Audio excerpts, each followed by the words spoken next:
This next chapter will shift tone again, from confrontation to quiet aftermath. The endless loop now moves into its reflective phase, where light has returned, but the survivors must live with the understanding that illusion can rise wherever truth is forgotten. The chapter will balance peace with unease, showing that rebuilding requires vigilance, not victory. Chapter 24, Afterlight. Weeks passed before anyone realized the silence had changed. It wasn't hollow anymore. It was deep, like breath held in gratitude, not fear. The city glowed with something new, something soft. The glass towers no longer shimmered with strange reflections. The walls that once whispered were just walls again.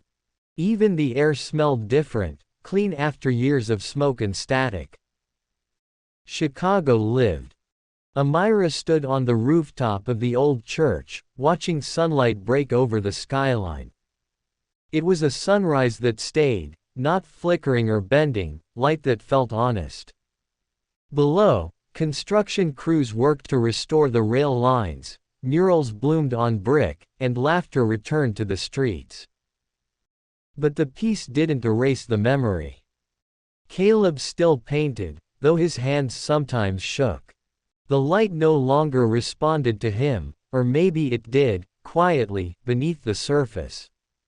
He'd begun painting with words again, his favorite kind of color. Across the walls of the South Loop, new phrases appeared in bright hues. Remember what light cost. Truth doesn't fade, we do. Guard the silence. Children traced those words with their fingers as they walked to school.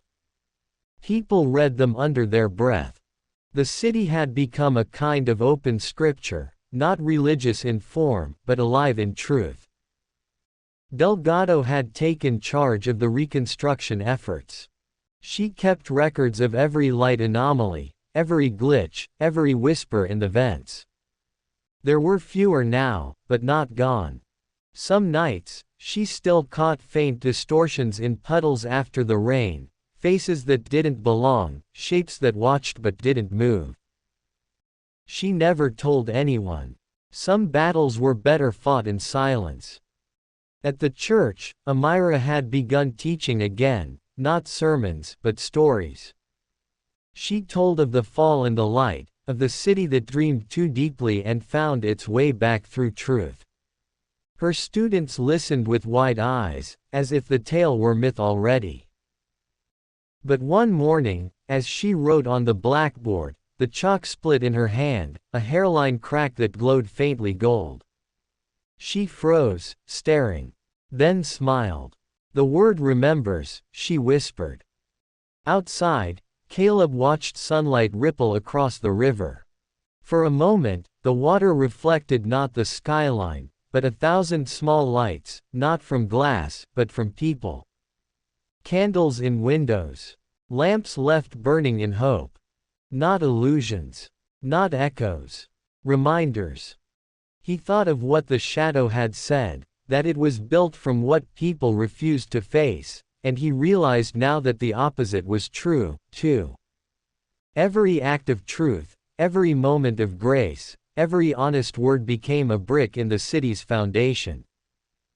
Light didn't erase the dark, it simply refused to imitate it. And so Chicago rebuilt, not by forgetting what had happened, but by remembering it the right way, as proof that truth, once spoken, can't be unmade. But far beyond the city, in the reflection of a train window cutting through the countryside, a faint shimmer appeared, not dark, not bright, just waiting. Because illusion never dies. It only waits for silence that forgets to speak.